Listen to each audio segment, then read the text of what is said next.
kita. Suatu saat Anda akan menangis ketika hari ini kita disadarkan pada sebuah peristiwa.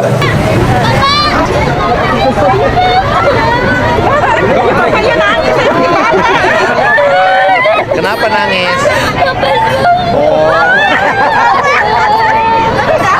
Kebayang teman-teman, kalau ada 20 saja ya pemimpin yang seperti ini, yang mana mengayomi rakyatnya, peduli dengan rakyat, saya rasa Indonesia akan begitu perkembangannya pesat teman-teman ya.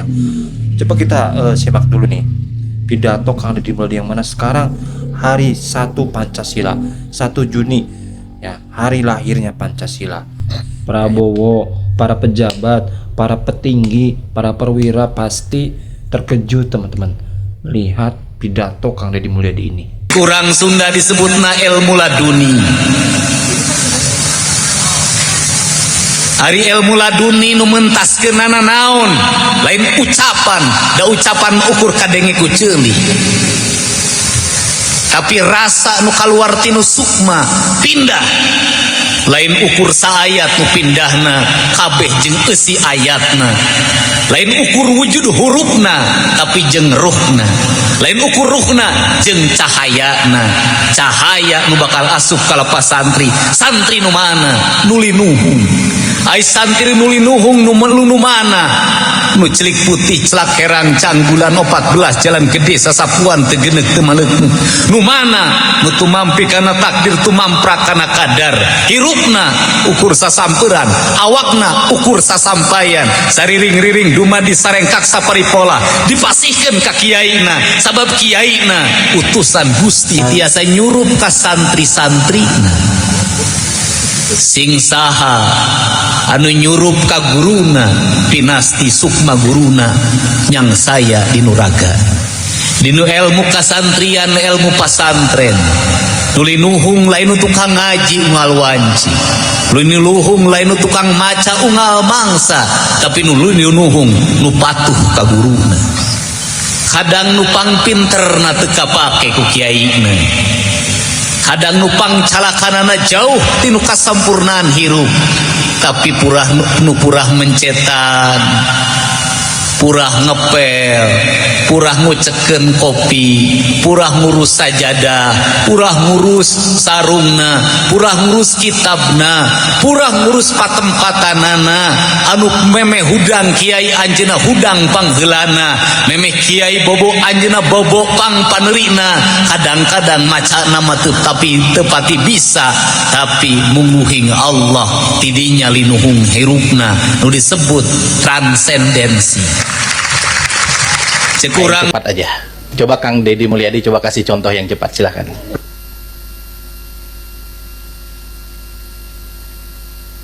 Baik, pimpinan yang saya hormati, kita langsung saja.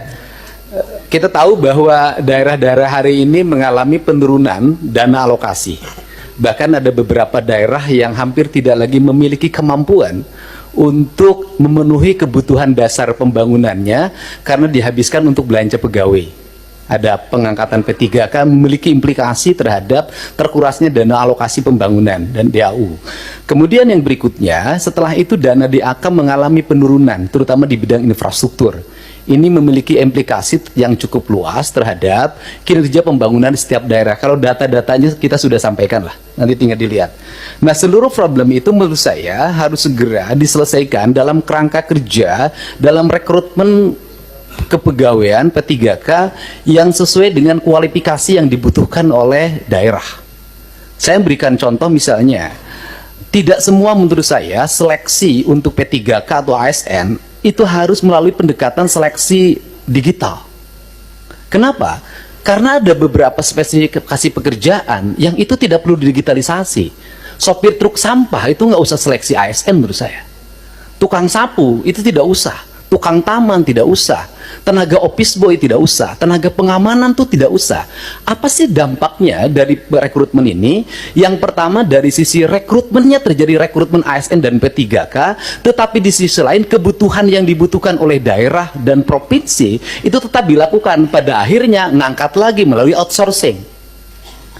Ini pertama pendekatan. Kemudian yang kedua, bahwa BUMD pasti kualifikasinya nanti data disampaikan, ada sehat, ada dalam kategori sehat banget, ada yang dalam kategori tidak sehat. Yang tidak sehat kami lagi lakukan audit investigatif, kemudian nanti akan dilakukan 2 pilihan, diteruskan atau ditutup. Nah, problem dari BUMD itu di daerah itu satu saja, BUMD diisi oleh tim sukses. Itu problemnya, sehingga profesionalismenya dikesampingkan. Rambu-rambu ini harus segera dibangun dengan baik. Terus kemudian yang berikutnya, ini Jawa Barat. Jawa Barat ini provinsi menurut saya paling aneh. Jumlah penduduknya hampir 50 juta, terbesar di Indonesia. Tetapi jumlah desanya kecil dibanding Jawa Tengah. Jumlah kelurahannya kecil dibanding Jawa Tengah. Jumlah kecamatannya kecil dibanding Jawa Tengah. Sehingga desa di Jawa Barat ada yang menanggung penduduk satu desa 150.000. Nah, komposisi dana desa itu pendekatannya tidak seperti itu. Tetap saja pendekatan-pendekatan normatif daerah ini yang harus segera dilakukan evaluasi ini. Dan kemudian yang berikutnya adalah sudah juga semestinya Komisi 2 memelopori daerah desa yang sudah berubah karakternya menjadi kelurahan karena pertumbuhan industri, harus segera dibuat kelurahan tidak desa lagi, karena pendekatan kewilayahan sudah tidak relevan lagi dengan jumlah penduduk yang tidak monokultur, yang sudah plural. Yang perlu dilakukan pendekatan birokratif, bukan berdasarkan pendekatan politik. Ini yang harus dilakukan. Kemudian yang berikutnya adalah daerah menanggung beban apa lagi? Instansi vertikal seperti Kementerian Agama itu kewenangannya banyak banget, ngurus madrasah diniyah, madrasah sanawiyah, madrasah aliyah, masjid, pondok pesantren, tapi duitnya nggak bawa. Nah, pada akhirnya kalau gubernur tidak memenuhi, kalau bupati tidak memenuhi kebutuhannya, maka nanti akan dibenturkan dengan isu agama, tidak berpihak pada kepentingan umat. Padahal di satu sisi, dia masih memiliki kewajiban-kewajiban terhadap sekolah SD negerinya masih roboh, SMP negerinya masih roboh, SMA negerinya masih roboh. Nah, problem seperti ini kalau dibawa ke wilayah politik DPR, maka kita akan mendominasi kepentingan ini dibanding kepentingan internal kita, yang menjadi kewajiban dasar kita. Untuk itu nanti ke depan Kementerian Agama harus jelas. Kalau dia mengatakan bahwa masjid tanggung jawab Kementerian Agama, madrasah diniyah tanggung jawab Kementerian Agama, madrasah sanawiyah Kementerian Agama, madrasah aliyah negeri Kementerian Agama, termasuk juga madrasah aliyah swasta, pesantren adalah di bawah Kementerian Agama, uang di Kementerian Agama diperbanyak agar mereka bisa mandiri. Sehingga fiskal kabupaten, fiskal kota, fiskal provinsi sangat berimplikasi kuat bagi kesejahteraan publiknya dan bagi apa yang menjadi kewajiban dasarnya. Kemudian yang berikutnya adalah ini urusan otonomi di Jawa Barat. Lucu, ada kabupaten yang penduduknya 6 juta, ada kota yang penduduknya hanya 250.000 tapi berbatasan. Saya berikan contoh misalnya, dulu di wilayah selatan, karena waktu itu ketua Komisi 2-nya itu dapilnya Ciamis, Banjar, Pangandaran, sehingga pertumbuhan otonominya cepat. Kabupaten Pangandaran, Kota Banjar, Kabupaten Ciamis. Tetapi di wilayah Bogor yang penduduk 6 juta sampai sekarang nggak berubah-ubah. Kemudian juga Kota Sukabumi berbatasan dengan Kabupaten Sukabumi. Kabupaten Sukabumi penduduknya banyak sekali, sedangkan Kota Sukabumi penduduknya kecil sekali. Kota Cirebon dengan Kabupaten Cirebon, Kota Cimahi berbatasan dengan Kabupaten Bandung, berbatasan Kabupaten Barat. Kotanya kecil sekali penduduknya, tapi di sisi lain Kabupaten Bandung penduduknya besar sekali. Fiskal ini akan lahir tidak adil. Ada kota yang mendapat alokasi relatif baik, penduduknya sedikit, ada kabupaten yang alokasinya tidak begitu besar, penduduknya besar. Pertanyaan saya adalah ke depan bisakah dibuat inisiasi penambahan jumlah wilayah untuk sebuah wilayah? Misalnya, kalau Kabupaten Sukabumi susah sekali membuat daerah otonomisasi baru, bisakah sebagian dari wilayah Kabupaten Sukabumi diintegrasikan dengan Kota Sukabumi, kotanya berubah jadi kabupaten? Ini percepatan untuk apa? Agar melahirkan rasa adil dalam percepatan pembangunan di Jawa Barat. Kemudian ke depan, bisakah dana alokasi umum standarnya bukan dari jumlah kabupaten, jumlah kota, jumlah desa, jumlah kelurahan? Bisakah standarnya adalah jumlah penduduk?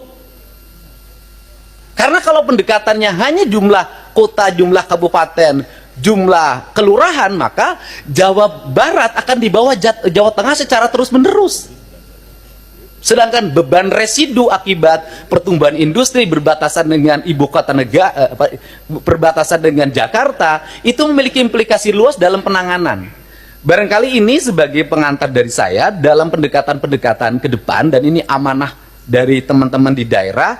Semoga kebuntuan-kebuntuan ini bisa dilakukan percepatan-percepatan. Karena apa? Karena daerah diperlukan upaya-upaya kita untuk melakukan perubahan-perubahan, tidak boleh secara terus-menerus dengan pola monoton seperti ini. Nah, di mana kita sering buta mata kita sering tuli telinga kita, dan kita sering gagu lidah kita. Ketika anak-anak kita berteriak di jalanan, mengusung sangkur, membawa celurit, saling berkejaran, darah menetes di setiap sudut kota, motor-motor dibakar, orang menjerit penuh rasa ketakutan, kita hanya bisa diam. Ketika di sudut-sudut kota anak-anak kita menenggak ciu, ketika sudut-sudut kota anak-anak kita makan eksimer, ketika di sudut-sudut kota anak-anak kita makan minuman oplosan, mereka jatuh tersungkur, matanya merah penuh dengan rasa emosi, pulang ngamuk ke orang tuanya, kita hanya bisa diam. Ketika anak-anak kita menghabiskan waktu main game online sampai jam 4 pagi, tidak masuk sekolah, di rumah ngamuk, mengancam orang tuanya dengan pisau, menusuk kakeknya dengan sangkur, kita hanya bisa diam. Proses kita hanya dua, pidana dan penjarakan dalam penjara anak. Tetapi kita tidak pernah menyadari bahwa seluruh lorong-lorong kegelisahan mereka, seluruh hiruk pikuk jalanan tak membuat mereka nyaman. Sudut-sudut rumah menjadi neraka bagi kehidupan mereka. Lapang-lapang bola tergusur menjadi industri perumahan, pemukiman, dan pertokoan.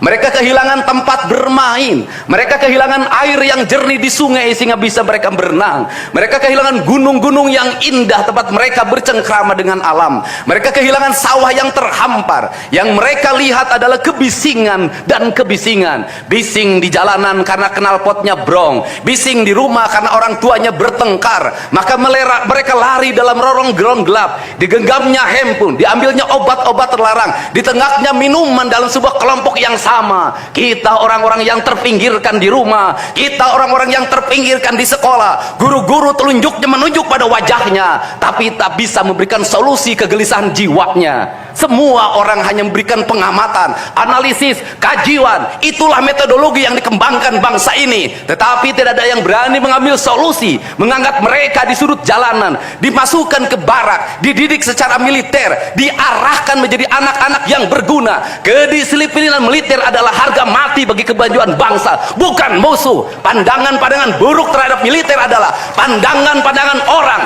yang takut anak-anak Indonesia bangkit, yang takut anak-anak Indonesia mencapai kemajuan. Mereka takut bangsa ini menjadi bangsa kokoh dan tegap. Mereka ingin bangsa Indonesia menjadi bangsa pemabuk yang setiap hari mabuk akan ilmu pengetahuan, yang setiap hari bertengkar di TV, yang setiap hari bertengkar di medsos, sementara hamparan kekayaan alam diambil sama mereka. Janganlah kita menjadi antek dari bangsa lain, memporak-porandakan diri sendiri dan bangsanya dengan alasan pengetahuan, dengan alasan hak asasi manusia. Anak membawa motor di bawah umur adalah pelanggaran hak anak. Kapan kita bertindak? Dan selama ini kita membiarkan anak-anak nonton film tanpa didampingi oleh orang tua. Itu adalah pelanggaran anak, dan kita tidak pernah bertindak.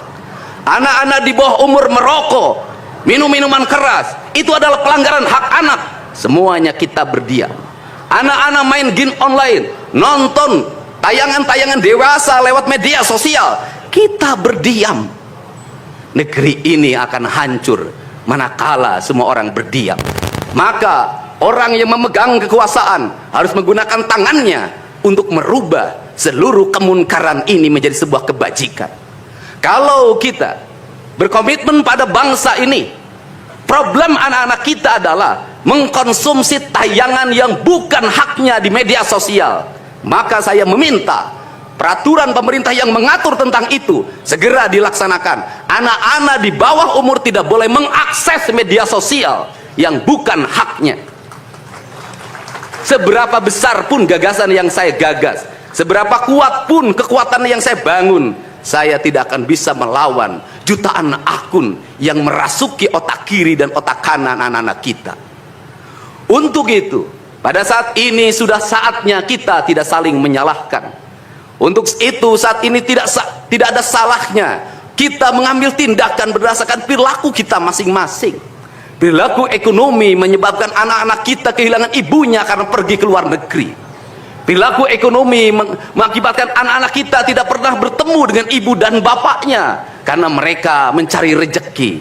Mereka ada di pojok-pojok rumah bersama kakeknya. Kakeknya melarangnya dia main game online, melarangnya pakai motor. Assalamualaikum warahmatullahi wabarakatuh, teman-teman semua. Alhamdulillah, tadi kita sudah mendengarkan pidato dari Gubernur Jawa Barat Kang Deddy Mulyadi, teman-teman. Yang mana kita ketahui sekarang hari 1 Pancasila yang mana sangat bersejarah, sangat memberikan filosofi makna yang begitu dalam ya teman-teman, khususnya untuk kita sebagai warga Indonesia ya. Dan apa sih maksud dari Pancasila ini teman-teman? Ya mungkin saya rasa penjelasan Kang Deddy Mulyadi sudah cukup ya untuk memaknai 1 Pancasila ini ya teman-teman. Yang mana ketika dulu zaman dulu ya teman-teman, para pejuang, para pahlawan ya begitu sangat spirit, semangat, sangat begitu luar biasa untuk memerdekakan ya bangsa kita ini ya, negara kita Indonesia. Dan ya alhamdulillah kita ya tinggal menikmati jerih payah para pejuang, para ulama, para pejabat yang dulu benar-benar amanah ya, seperti itu ya. Dan ya kita doakan ya semoga lahir-lahir para pejabat, para pemimpin, para alim ulama yang adil dan yang berilmu, yang mengamalkan ilmunya ya teman-teman. Masya Allah ya. Jadi begitu luar biasa apa yang diucapkan oleh Kang Deddy Mulyadi ya sebagai Gubernur Jawa Barat. Tapi beliau ya memaknai sangat begitu dalam ya ketika menyampaikan pidato ya, khususnya tadi ya, anak-anak kita jaga, rawat ya, jangan sampai anak-anak kita ya terbawa pergaulan yang gak benar ya.